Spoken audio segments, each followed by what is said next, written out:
So we got 12 subscribers. Yes, thank you.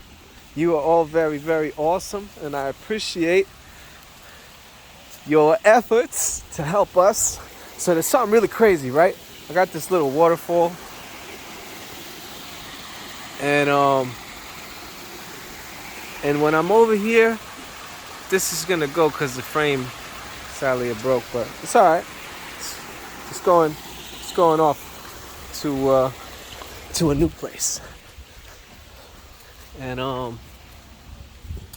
right. So we've shared with you about the MOGA and the awesomeness and the ideas of the megastructure outline and graphene armor and our different levels that we will be traveling through in the course of this incredible experience. I have been making progress. Different newsletters, people, connections, and everyone who I speak to about the MOGA, they feel just as enthusiastic and excited about it as I do. And it's incredible. And there's some things that we're noticing, that things that have been written in the past from sci-fi and different creators, is that a lot of these things are coming to pass. And it's really crazy. I had this conversation with someone close to me years ago about a certain philosopher who predicted some things, seer of the future. And he was like, did he actually see the future, or were enough people listening to what he was saying that he manifested it, he created it? So I had this crazy concept years ago, like, man, if all of us, if there was like some crazy disaster, like a meteor or something crazy like that was coming at the earth, and right, all the people at that same moment had the same intention to move this mass, that they could do it. And now, if you talk about like the monks, the old monks in the mountains and in the caves and temples, and some of the things that they were able to do, they're pretty incredible. But most of us never hear about that stuff, and it's all kind of like, shrouded in mystery, and that's all cool, because that's how it's kind of supposed to be. As you start to become aware of things, that there's the sort of ordinary, everything on the surface, and sometimes they'll appear as magicians, and okay. But anyways, the idea was like, all right, so I become aware of this, and in my own life I've created things, whether it's a type of woman that I wish to marry, first son, second son, third daughter, the type of house, the type of piece of land that I'd love to be on, the experience that I wish to have, and all these things. I start realizing, oh man, there isn't really a limit to it. Some past, I thought it was a limit, and I'm like, all right, let me take what I've asked for, because I've asked for a lot of things, and when it comes to me, I'll be scared. But oh shit, I saw this happening just like this, and it kind of terrified me a little bit, because I wasn't ready. I wasn't ready for some of those things, young boy still, not really, man. As far as that illusion goes, anyhow, I was not ready for certain things I was asking for, and they would come to me, and I'd be like, oh snap, and then I get scared and I run away. But later on in life, as they started happening, and then okay, you start to see, and you're like, okay, let me fine tune this a little bit to the things that I wish to have, things I wish to experience, and there's certain words like, you'll make a command. And what does that command mean? It's crazy when you discover it and you start asking questions, especially the language. Like, you go to school, right? When you're a little kid, and they teach you how to spell words, and you speak the words that you spell. You speak the spells, right? So are these things designed to actually get us the things that we wish to have, or they keep us in these sort of loops of wanting and, feeding the hungry ghosts, right? So I've been an exploration of all these things, and I could be like, okay, so I know this. Let me manifest a castle. Let me manifest $1 million. Let me manifest the ability to retire, to not pay rent, to all these different things. Let me manifest these things. And yeah, you can get all those things. 4-wheelers, dirt bikes, snowmobiles, cars, whatever. All that stuff, material stuff. But that's all for you. That's all for me. That's for our own experience. So collectively, what I'm envisioning is like, yo, let's collectively see this place that is so awesome to help us to improve. Because I mean, as nice as it is to sit on the couch and binge watch, all the different stuff that we have available, to put on virtual reality glasses and go play in the metaverse for hours, or excuse me, I shouldn't even say, or a reference, but play in these virtual worlds and so-called, virtual realities.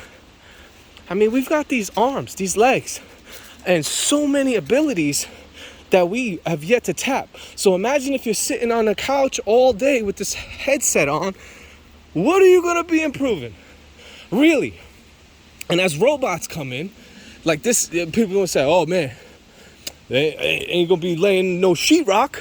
Like, yo, did a quick search, look, robots installing sheetrock. Yo, this is not a joke. This is happening. And in all the alphabet, companies, groups, and establishments, they are also very, very, very well aware of the energy shift that's taking place. So positioning themselves to be the ones who will be the sole controller. But for us who see what's going on, for us who are aware of what's going on, it is but a choice to be made. Now, we can all have castles, Rolls Royces, and all that beautiful, material stuff. But I've never seen the moving truck behind a hearse. And who's to say if your kids are going to appreciate it? Your great-grandkids. I've watched families where one man's effort generations ago and passing things down to then his ancestors fighting over whose is what, but none of them have actually worked for it or put any energy into it. They just want a piece of paper stating that it's theirs. And that to me is like, my mind isn't being able to process this.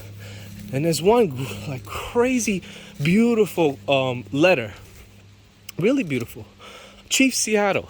You have a moment, look that up, when they were looking to buy the land from the natives on Seattle. It give you the chills. How do you put a price on all this? How do you put a price on these trees? How do you put a price on these leaves? How do you put a price on the air that blows through these, forests? On the water, on all these things, on all the animals and the birds and everything. How do you put a price on that? Well, I'm sure they find a way. But anyhow, that's something for everyone else to explore and to do their own sort of due diligence or question. But if you're happy with the way things are, you're going to work for another 15, 20 years or a few years left, whatever it is. You got your pension, you got your Social Security, you got your this, you got your that. And then you can live out the rest of your days with that little bit. But the question being, man, am I happy? Am I happy with what I'm doing day in and day out? As a union guy, experienced in the role of a union guy, that lasted for a short time, because it's like, hold on. It ain't about love. It ain't about craftsmanship. It ain't about, respecting the honor in the trade. It's just about, yo, slam, bam, thank you, man. Get it done. We're not looking at... But then there's other ones where it's like, hey, slow down. You're working too fast.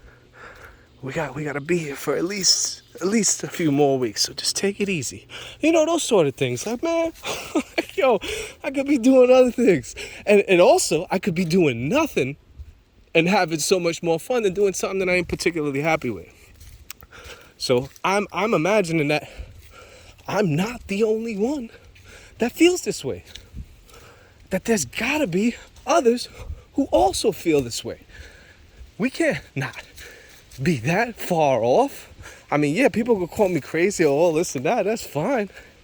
But within you, don't you have a sense like, man, there's so much more to this. There's so much more to this place. And I know with this opportunities presented to me that I can excel. And there are some of us who get those opportunities, where we excel and we push and we say, you know what? I'm not gonna settle for this. I'm not gonna settle for this nonsense. I'm gonna push. I'm gonna push forward and I'm gonna do something better. And man, look, the doors open up and then there's opportunities arise. But it's like, okay, so now once you get into that place, it's like how a brother of mine, forget about how, a brother of mine asked me, he said, listen, once you get there, just leave me some breadcrumbs so I could come and find you, so I can get there too. Don't leave me behind. So the thing is, okay, when you've reached that place and you turn back and you go to reach out your hand to bring someone else up to this place, well, first off, question would be like, are you ready? Are you even ready to make that next move? Because there's certain things that, in my experience, that I've had to let go. I've had to let go of certain things. Almost as if I'm transitioning from this world to the next. What are you bringing with you? Nothing. Nothing. Except something that is imperceivable, perhaps, to the mind or the eye. So, with that being said, us envisioning the megastructure outlined in graphene armor, and everyone who I've spoken to and has this joy and appreciation for a place like this to actually exist, where you go to a place of mastery, where you got like Shaolin monks and all different type of kung fu, and then also holographic rooms to overcome your fears. You scared of snakes? Boom! You jump in a room filled with snakes. The psychological effect of you being able to overcome these fears has huge results for your life and your well-being.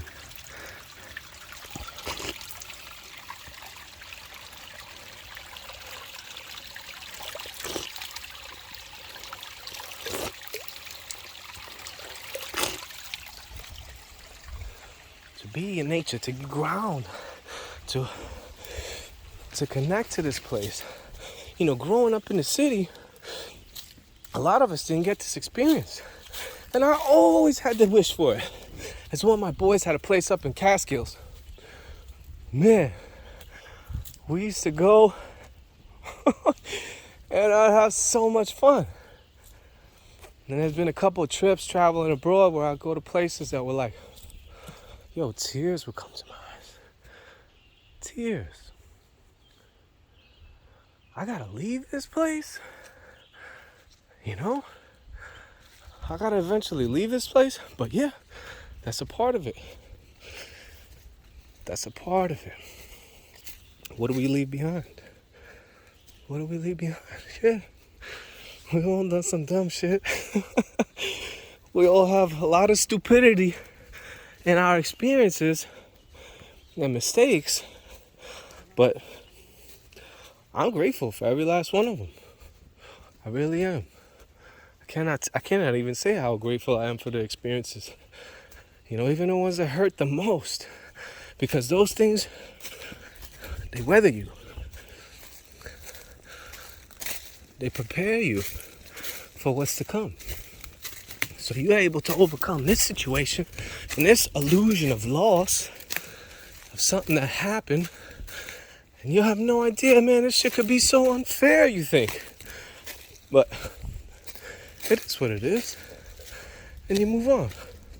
And in the MOGA, right? That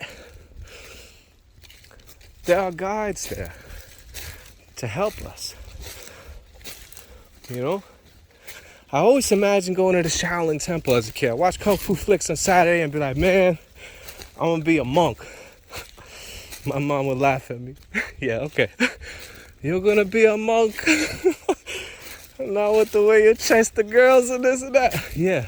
Okay, so there was some of that. But from the energy standpoint of becoming aware of what it is we wish to aspire to do without systems of belief, you know, with systems of knowing and people who know. There's so many awesome souls here now. At this time, I feel like we're all here. All the ancients.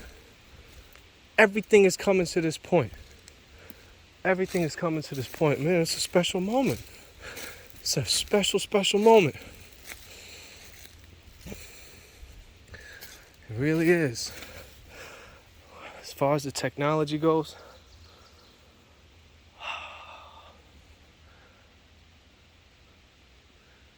it's great. It's beautiful. It really is. And it could be frightening. It could be scary for a lot of people because it's the unknown. Things are changing so rapidly. Things change.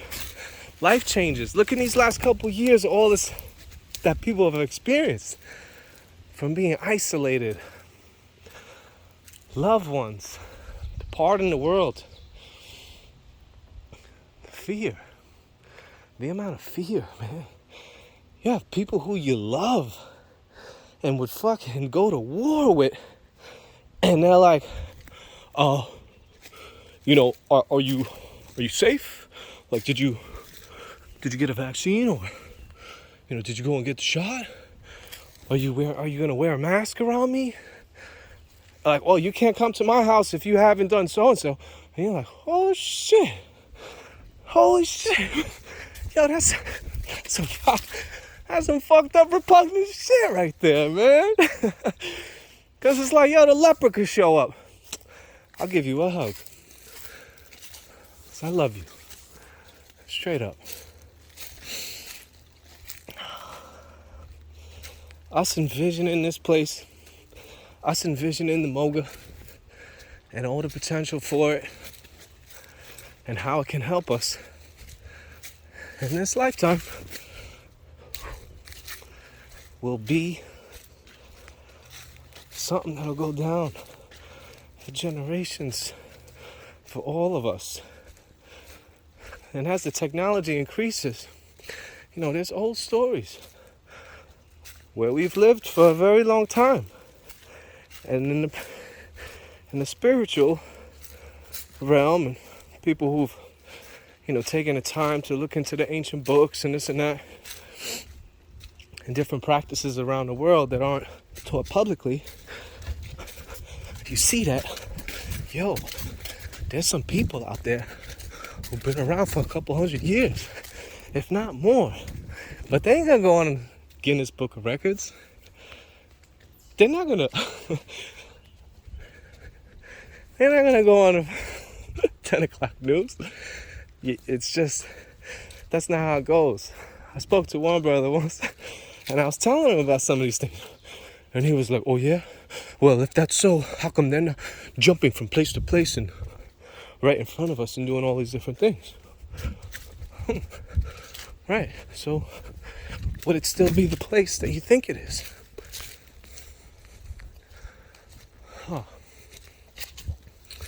Mastery. To master our abilities. And I mean, those are endless.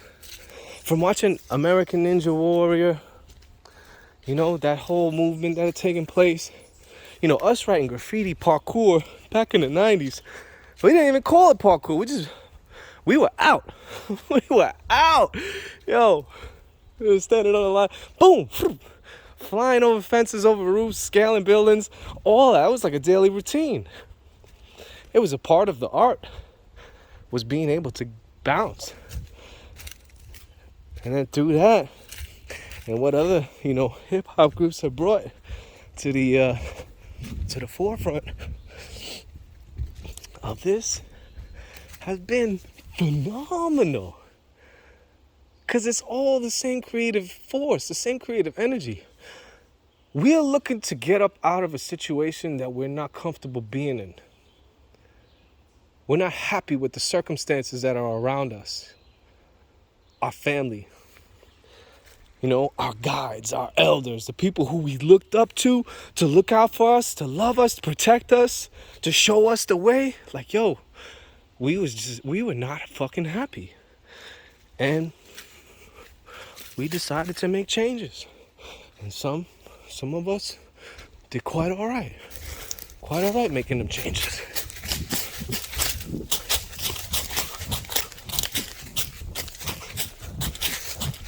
Some of us got caught up along the way.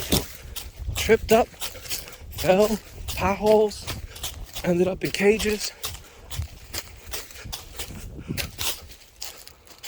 And some of us found our way back home. And that's the blessing. I feel like this is where I come from. I come from this place. Well, when I say I'm talking about like this body. This body comes from this place. It's all composed of all the stuff around me. So in the organics part of the MOGA, it's to bring that awareness to us and to live in unison and in harmony with nature and the environments. Half the people don't see the food on their plate, where it comes from and how it's treated, and it don't matter to them. If you had the ability to see the energy signature that it carried, a simple thing to do is just pay attention. How you feel? How you feel after that? How you feel after that? That meal that you just ate, that juice, that drink, whatever it is. And I mean, I've done all sorts of experiments in this regard, as far as food goes and different substances. And, I'll tell you, the best highs and experiences have been with nothing. They've been with nothing. A pen and a paper, or sitting in silence. And that's something powerful. And I've had other experiences where it's tons of stuff, tons of people.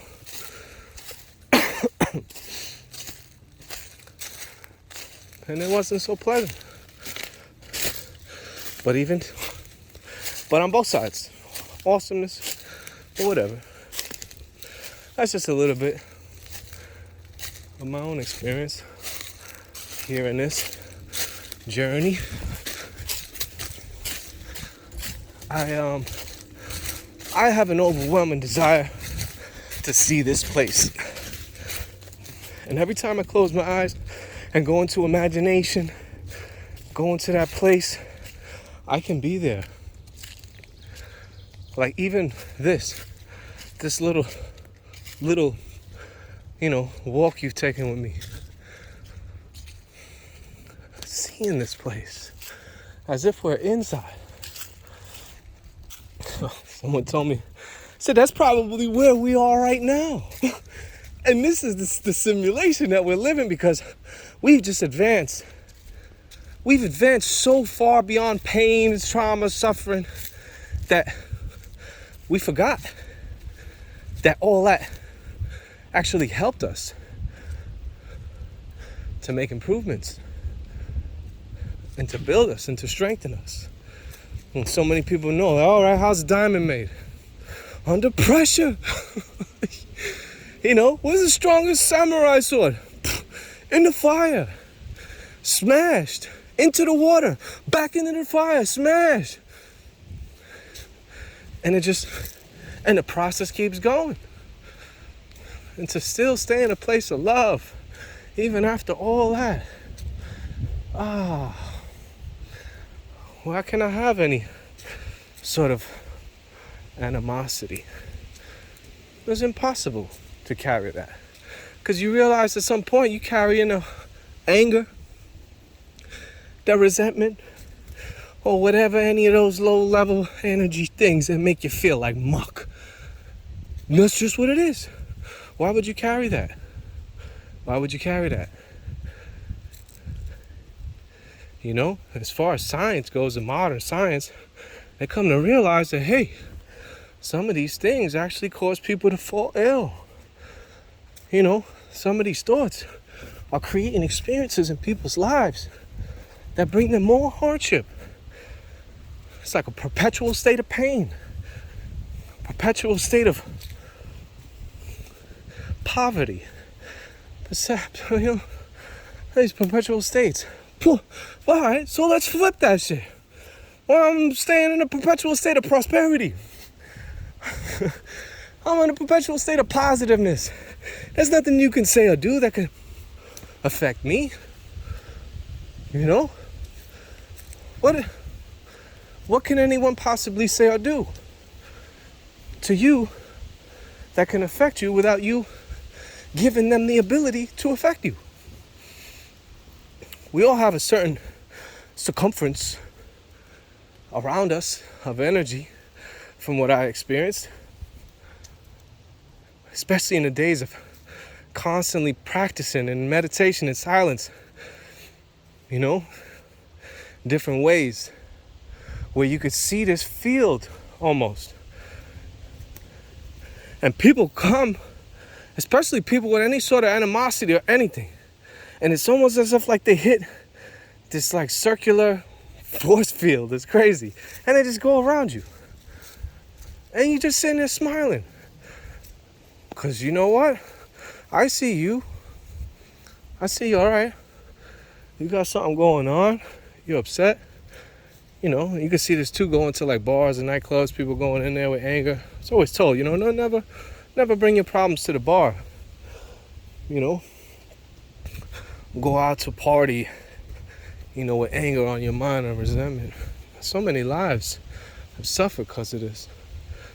And I mean, listen, there's enough in history for us to all see, like at this point, of what doesn't serve us. What doesn't serve us, man? You know, this shit, it just don't make no sense. This doesn't add up. This doesn't bring me joy. Man, this action that I made has actually only made me more sad.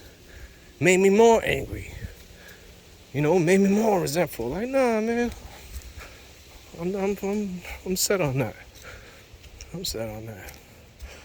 So, yeah, that's just a little bit of my own sort of ramblings. Pardon me if I've gone off a little bit. You know, I do that sometimes.